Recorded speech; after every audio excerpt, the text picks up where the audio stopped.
Clearing skies for tonight, leading to some nice sunshine for tomorrow, but a good breeze as well. We'll have more details on the forecast Friday into the weekend, coming up at 11.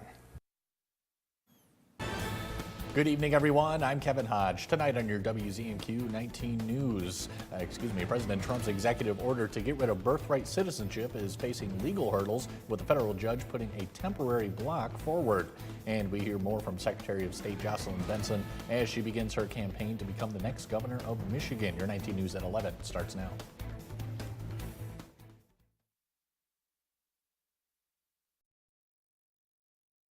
News at 11.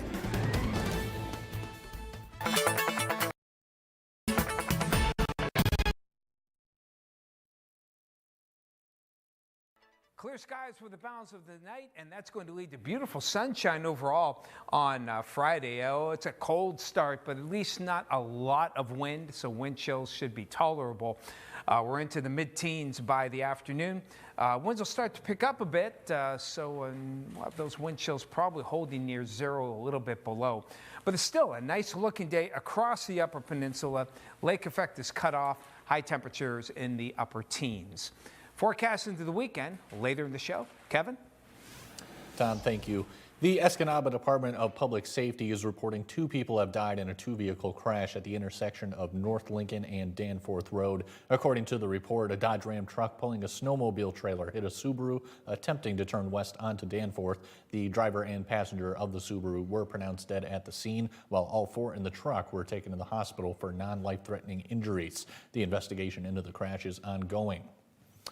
New wildfires have erupted in Southern California, more danger for a region in desperate need of a break. Firefighters are making progress against the Hughes Fire, which is burning about 45 miles north of Los Angeles. Jonathan Bigliotti has more.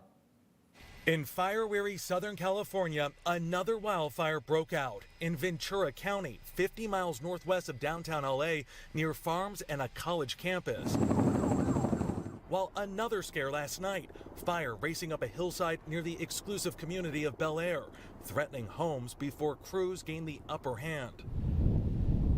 The bigger concern, this fire near Castaic, still burning through dry brush. Residents already on edge from weeks of warnings had to scramble to safety.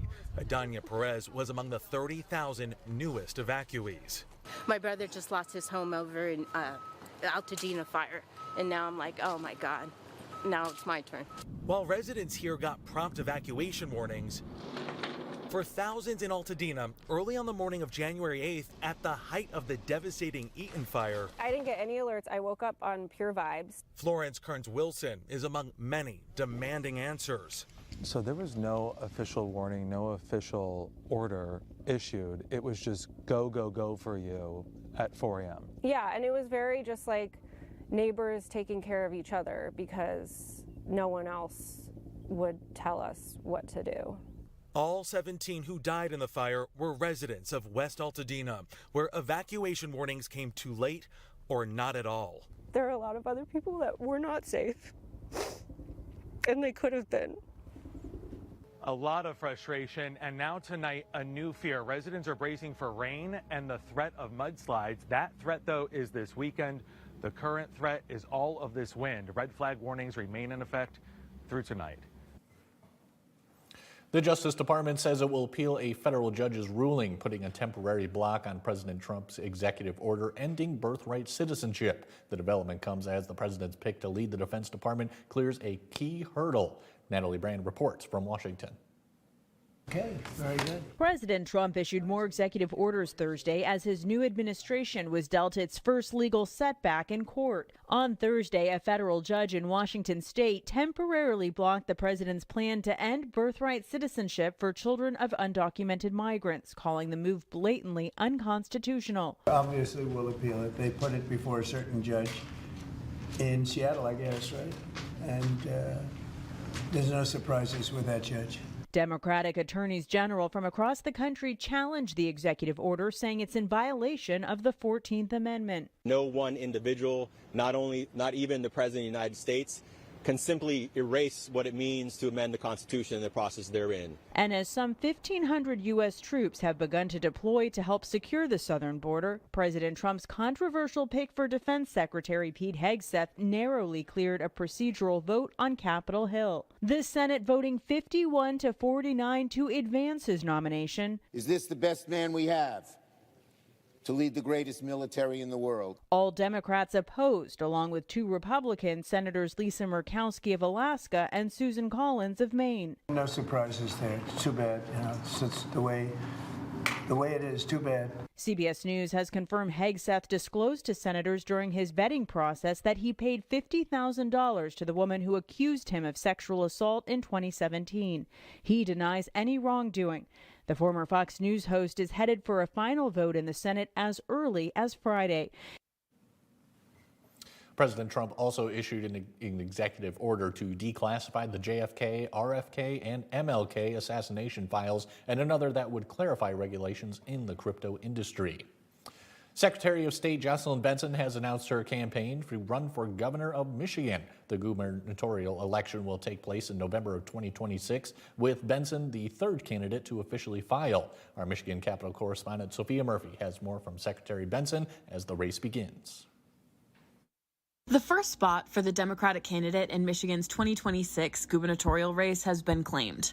Originally from Pennsylvania, our current Secretary of State, Jocelyn Benson, is a Harvard graduate. We can make government work well for everyone, but it takes a seasoned statewide administrator to understand the importance of local issues coming first. Benson says that in her time as Secretary of State, her focus has been on improving government systems to make lives easier, and she hopes to continue those efforts as governor. What may be needed in the Sioux or in St. Ignace or in Marquette is different than the type of government service you may need in Grand Rapids or in Flint or in Benton Harbor or Detroit. So I've seen that firsthand and worked to solve problems and meet people where they are. She says her experience and her family have allowed her to spend time all over the state, getting to know the unique problems each region faces. I want to make sure that those challenges are front of mind for me to solve as governor. And I'll be in the UP a lot, proudly, happily. It's always a pleasure to go up there and visit branch offices and residents as well. Benson says as Michiganders face rising costs of living, she hopes to work on bringing more high-paying jobs to the Upper Peninsula. We'll make sure every resident of the UP knows, no matter who they are or who they vote for or where they live, that I'm on their side. Alongside Benson, Senate Minority Leader Eric Nesbitt has announced his run as a Republican candidate, and the mayor of Detroit, Mike Duggan, is running as an independent. From Michigan's capital, Sophia Murphy, WZMQ 19 News. Coming up after the break, Tom DeVecchio has your first morning weather forecast. Plus, we hear from the new owners of Swedish Pantry in Escanaba on how they look to continue their family tradition. And we get a preview of an upcoming dance being put on for preschoolers in Ishpeming. We'll be right back after this. John's Auto has been voted the #1 dealer to buy pre-owned vehicle for longer than I've been alive. If you're looking for a vehicle, or if you're looking for someone to help with your current car, or if you need to get yours looking like new again, come see us at John's Auto Sales and Service, Marquette. It's the final week of the Kirkish Furniture January clearance sale. Hurry in for the best selection. Savings end soon. Furniture, mattresses, appliances, and flooring. Shop Kirkish Furniture's January clearance sale while supplies last. Hello, I'm Chris Berman. If your car is out of warranty or close to expiring, you could get stuck paying thousands. But when you have CarShield, you'll never pay for expensive car repairs again. And that's why I'm a CarShield customer. Call 800-552-1961. Tonight. For my next order, I'm banning puppies. Colbert's all new with Drew Brees and from Watson, Morris Chestnut. CBS Tonight. Help. When you fall and can't get help. Help. You will lie on the floor for hours or days in constant, terrible anguish. But with Life Alert, one touch of a button can get you help fast. Life Alert saves a life every 11 minutes. For a free Life Alert brochure, call 1-800-998-6449. That's 1-800-998-6449. What's bothering Archie? Politics. What the Supreme Court says ain't got nothing to do with the law. How to raise children. Get out of here! Don't tap. Goldfish? Come on now, I draw the line on goldfish. See what's bothering Archie on All in the Family. Sundays from 8 to 10 on WZMQ Me TV. Is your parents' car sounding funny? Do you hear any clunks, rattles, squeaks, or leaks? Tell them to call John's Auto Service Department for fast, friendly, and affordable service. Come see us at John's Auto Sales and Service, Marquette. Now, WZMQ TV19 First Warning Weather with meteorologist Tom DeVecchio. Checking out the headlines, got a nice looking day for Friday. A lot of sunshine, even though it will be on the cold side, and really not much expected for the weekend. So nice break from the snow. Will still be a little windy at times, and temperatures will be warming up a little bit as well. Might even hit freezing perhaps as we head toward Saturday. And the frostbite risk going down, still on the moderate side. We had wind chills averaging a little below zero and close to zero for Friday, despite the sunshine. But things kind of improved, still going up and down, but none of these very high to extreme frostbite risks. Fortunately, that is going to be on the wayside here. That's good news. In the meantime, here is the wind chill temperatures. Through midday tomorrow, we'll be down below zero for many of you, despite the sunshine here, because the winds will be picking up a bit. As we head toward Friday night, still we're going to find those wind chills on the cold side. As kids go to school for Friday, wind chills again still below zero, but there should be a decent amount of sunshine and mid-teens when the kids come home in the afternoon. Still very cold. Hat, coat, and gloves, bundle up as the kids go to and come home from school here in Marquette for Friday. But the lake effect continues to move away, and good sunshine for the day. By evening, we start to see the clouds build up, especially toward the west. Little wave moves through, may set off a little bit of light snow shower activity, but we don't expect much from this even into Saturday. And here come the winds picking up by later in the day on Friday, up to about 15 miles an hour. That's why the wind chills will still be pretty brisk. That trend will continue back toward the west-southwest on Saturday. Snowfall into tomorrow morning. From any leftover snow bands will be less than an inch. For many of you, none, like Marquette, not expecting anything here. So the lows for tonight, single digits, except along the Wisconsin border, where temperatures will be well below zero. Low around 5 or 6 here at Marquette. We'll stay in the teens for tomorrow, despite some really good sunshine. So enjoy the sun, but make sure you still dress up warmly. We'll try to get to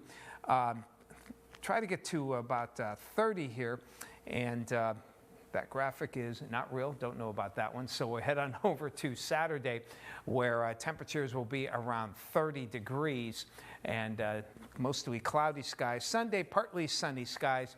We'll dip in temperatures a little bit. And then the roller coaster goes here near 30 Monday, lower 20s Tuesday and Wednesday. Not a lot of precip, maybe a few flurries here and there. Back into the mid to upper 20s by Thursday. Tom, thanks again. An Escanaba restaurant is under new ownership, but they're promising to continue their family's legacy of good food and customer service. Our Escanaba Bureau reporter Lily Simmons has the story. Since opening in 1979, Swedish Pantry has become an Escanaba staple. My mother purchased the restaurant in the early 1990s. It was my first job when I was 12 years old, bussing tables, doing dishes, prep cooking. My mother got married and we moved south, so my grandmother bought the restaurant. At the start of the year, Joshua Hugerheid and his wife Brittany decided to take the reins from his grandmother. I've been in the captaining and charter fishing industry for about 20 years, going from the Florida Keys in the wintertime to Alaska in the summer. Living seasonally was getting old. We've been wanting to plant roots here, and I've always worked in the restaurant industry. While customers will see some new faces, Joshua and Brittany say they can still expect the same great experience and menu. We've had the same employees working here, some of them for over 30 years. The food is always great quality. It's all home-cooked meals. There's no deep fryer in the back. The service is second to none. Some small changes include a larger social media presence with updates on daily specials and an emphasis on products by local vendors at the register. Our goal is to incorporate other local businesses and support each other. And something that certainly won't be going anywhere is the artistic mark Joshua's grandmother left. If you come into the restaurant, you notice on the wall she has a lot of her paintings up here. I think it's truly one of the things that brings a lot of people in was her award-winning personality and her paintings. The Hoogerheids say they're glad to be back home, continuing family and community traditions at the Swedish Pantry. We certainly, without a doubt, see a huge importance of this restaurant to the community, and it feels good to have a chance to get back and be part of this community because there's not a lot of communities like it. It's a very special place. Lily Simmons, WZMQ 19 News, Escanaba. A preschool in Ishpeming is getting ready to celebrate Valentine's Day with the community. The Hema Tykes Child Care and Education Center is holding a Valentine's Day dance for children age 5 to 12 on February 13th. The dance is open to children and families from the community and will include pizza, cookie decorating, a DJ, face painting, and ice cream. The Hema Tykes director says they've had great success with their summer dances and wanted to do something for families in the winter.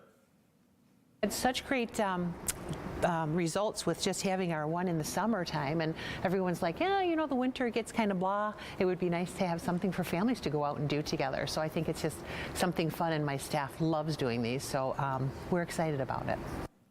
The dance will begin at 6 p.m. and wrap up at 7:30 so the little ones can get to bed on time. A local car dealership is partnering with the state police to support a food pantry. Fox Negaunee Car Dealership is holding the Stuff the Blue Goose food drive. Community members are invited to bring non-perishable food items like canned and dry goods to fill a state trooper car in the dealership showroom to donate to St. Vincent de Paul Food Pantry in Negaunee. Toiletry items like shampoo, hand soap, and toilet paper is also accepted. Jerry Taylor from Fox Negaunee says the drive is a great way to help uplift the community. At the end of the day, you may know someone, you may not know someone who's going to benefit from this, and at the end of the day, if you can help give a little bit, just grab an extra bag of groceries when you're at the grocery store between now and February 1st, it can go a long way in helping somebody out. The food drive will continue until February 1st. Anyone who brings a bag of groceries will get 10% off their service fee at Fox Negaunee. Nominations for the 97th Academy Awards were announced this morning, and Emilia Perez, the genre-busting musical, earned the most nods, but the blockbuster Wicked isn't far behind. Danya Bacchus reports. The Netflix musical Emilia Perez leads this year's Oscar nominations with 13, including nods for Best Picture and Best Actress for Carla Sofia Gascon, the first openly trans actor ever nominated. Wicked was also popular with Academy voters, nabbing 10 nominations, including for Best Picture and for stars Cynthia Erivo and Ariana Grande. The epic drama The Brutalist also captured 10 nods, including Best Picture and 3 for acting. Rounding out the Best Picture category, the comedy drama Honora, the Bob Dylan biopic A Complete Unknown, the Vatican drama Conclave, Dune Part 2, I'm Still Here, Nickel Boys, and The Substance. The Substance brought Demi Moore her first Oscar nomination, up against Honora's Mikey Madison and Fernanda Torres in I'm Still Here, beating out some big names. Where is Nicole Kidman for Baby Girl? No Nicole Kidman. The performance no of her Angelina life. Jolie. No Kate Winslet. Yeah. This is going to be talked about a lot today. In the leading actor category, Timothée Chalamet earned a nod for his turn as Bob Dylan in A Complete Unknown. He faces Adrian Brody in The Brutalist, Coleman Domingo in Sing Sing, Ray Fiennes in Conclave, and Sebastian Stan in The Apprentice. At the start of the announcement, the Academy's leadership acknowledged the Los Angeles wildfires that have devastated so many in their community. We will honor the talented filmmakers nominated today, pay tribute to our brave first responders, and celebrate the enduring spirit of Los Angeles and the film industry. Conan O'Brien is set to host the awards scheduled for March 2nd. Mike Ludlum has your look at sports. When we come back, he brings us the highlights of a boys basketball matchup between Iron Mountain and Westwood. We're back in 2 minutes. Toyota has more all-wheel drive choices than anyone else, like the best-selling RAV4. When it comes to SUVs, more people count on RAV4. Year after year, with plenty of room for all your stuff. Now, during Toyota truck and all-wheel drive season, get 4.99 APR financing on an adventurous new RAV4. Or lease a gas-powered RAV4 LE for $339 a month, with 2 years no-cost maintenance. Get yourself Toyota ready. Toyota, let's go places.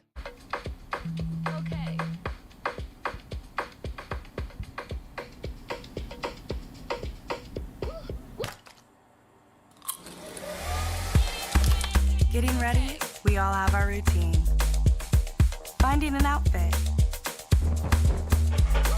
Fixing your hair. And all the other little touches. Gum, check. Keys, check. Phone, check. But of all the things you remember to bring with you, naloxone could be the most important. It can reverse an opioid overdose. You can get it without a prescription in most states, and it's really easy to use. If you or someone you know is at risk for opioid overdose, naloxone could save their life. Keep it on you and at home. For more information about naloxone, visit cdc.gov/stop-overdose. Automakers never stop thinking about your safety. When they discover a safety defect, they issue a safety recall and cover the cost of repairs. It doesn't matter how old your vehicle is, or if you're not the original owner. All you need to do is bring it in. Do your part by checking for safety recalls at checktoprotect.org.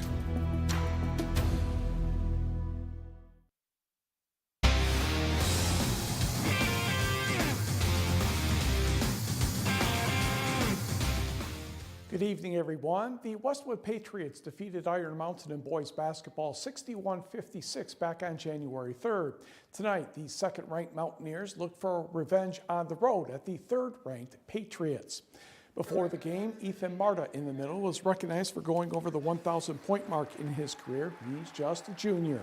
Go to the first quarter, and it didn't take long for the Mountaineers' Oscar Kangas to heat up. Takes the pass from Evan Copley, knocks down the long two. It was Kangas 5. Everyone else, not yet, after a minute and a half.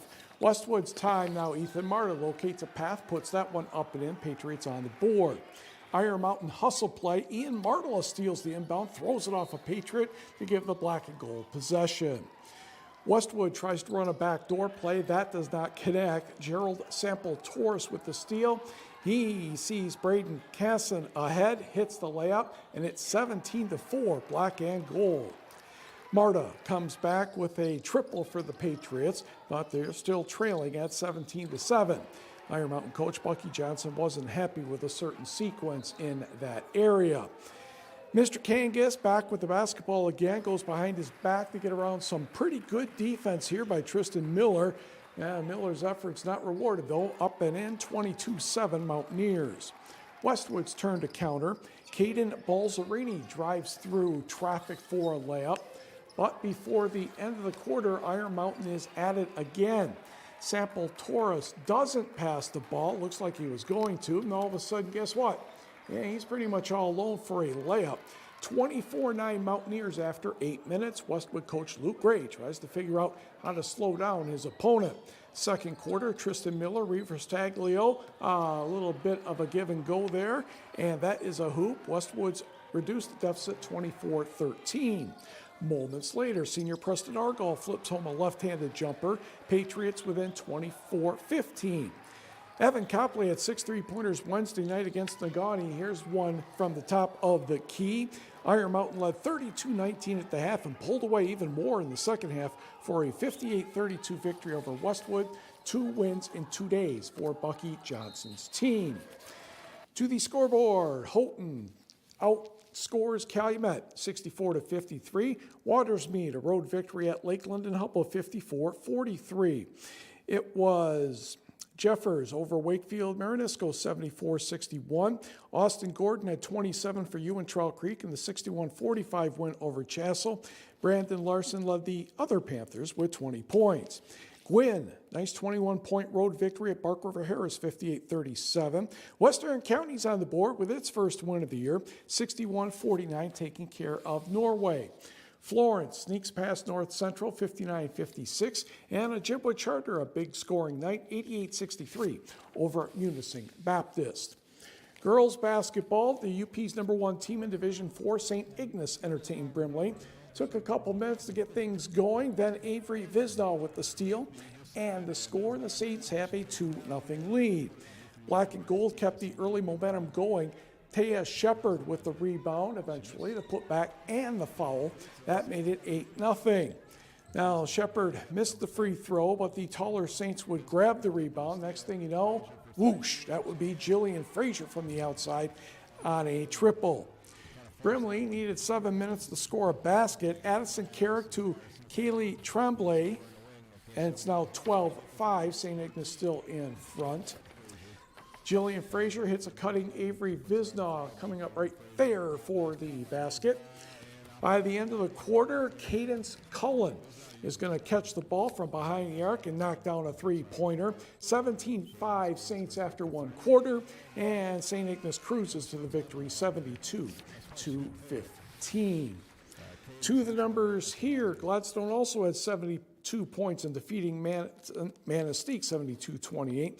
Escanaba 52, West Iron County 33. Bark River Harris and Rapid River apparently will play on January 31st now.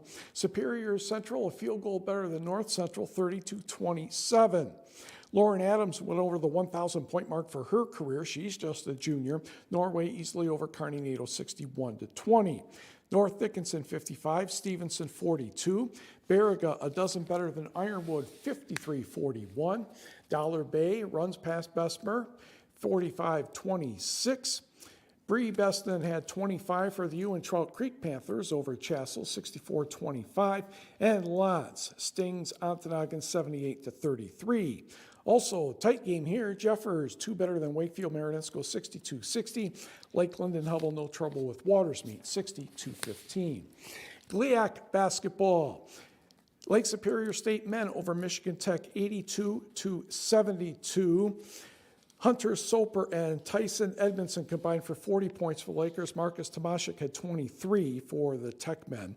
NMU fell to Ferris State, 85-79. Dylan Keel led the way for NMU with 19. On the women's side, 2 big victories.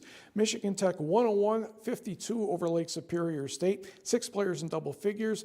Jamie Torminen 18, Naganis Ella Mason 15 for Tech, and NMU blew out Ferris State 78-48. J.C. Weisbrod, Alyssa Nims, and Abby Fraza combined for 40 points. In high school hockey, Marquette scored 3 in the first to beat Novi 7-2. Lewis Nagel, his first varsity goal for Calumet, came in overtime, and the Copper Kings turned back Hancock 2-1. Briefly, as they say, to the NHL, the Red Wings, the Montreal Canadiens in the first period. Jonathan Berggren would score from Dylan Larkin. Berggren's 8th of the year, a 1-0 lead at 13 minutes. 4 seconds left in the period after a power play. Alex DeBrincat will get his 20th of the year from Lucas Raymond and Moritz Seider. And the Red Wings have a 2-0 lead. They go on to take this one by the count of 4-2. And in the NBA, it was Milwaukee over Miami, 125-96. And we will be right back. Here's your WZMQ CBS This is Home Community Calendar.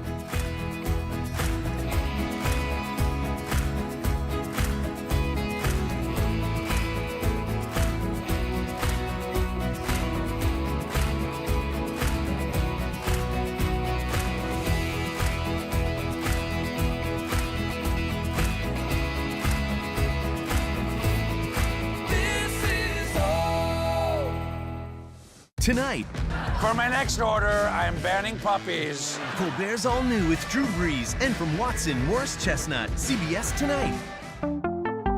This is a powerful place. In this chamber, decisions are made every day. Decisions that impact your life, your friends, family, and neighbors. Your life can be changed by what happens here. I'm 19 News' Michigan Capitol correspondent Sophia Murphy. I report to you. tracking votes, new laws, and policies that change lives in the Upper Peninsula. The only place to see what's happening in Lansing is right here. Sophia Murphy reports, only on WZMQ 19 News. Meet Gomer Pyle, musical Marie. Weeknights at 9:30 on MeTV 19.1. Tonight's sports is brought to you by the Window Store.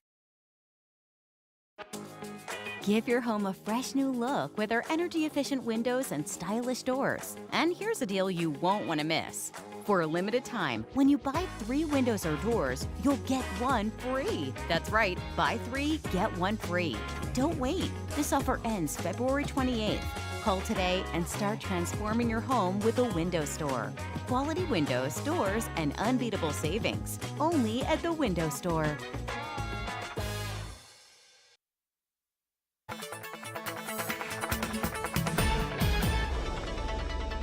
It's a cold one for tonight for the Upper Peninsula. Temperatures dropping into the single digits, even below 0 along the Wisconsin border here. Winds not too bad, so wind chills will be below 0, but not in the extreme or dangerous cold range. We'll try to rebound tomorrow, but despite good sunshine for much of the day, we're going to have high temperatures in the mid to upper teens. Winds will start to pick up out of the south during the afternoon, so our wind chills will stay pretty much below 0, even in the afternoon with the sun. Weekend, not bad. We'll keep it dry for the most part.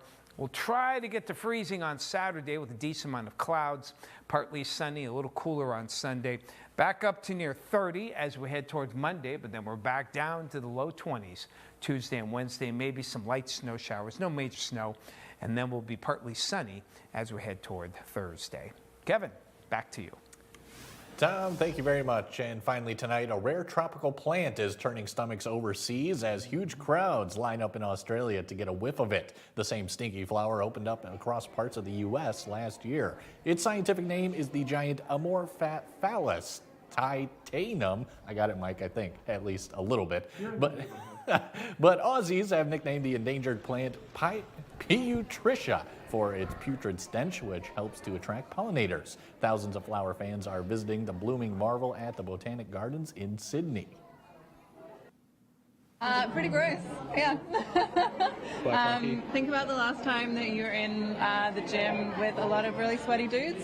The smell was like hot garbage. Smells like something is rotting, but like a socks. The stench is short-lived, only lasting for 24 hours. I'm not going there, I don't think, Mike. That's all we have for now. We'll see you tomorrow, folks.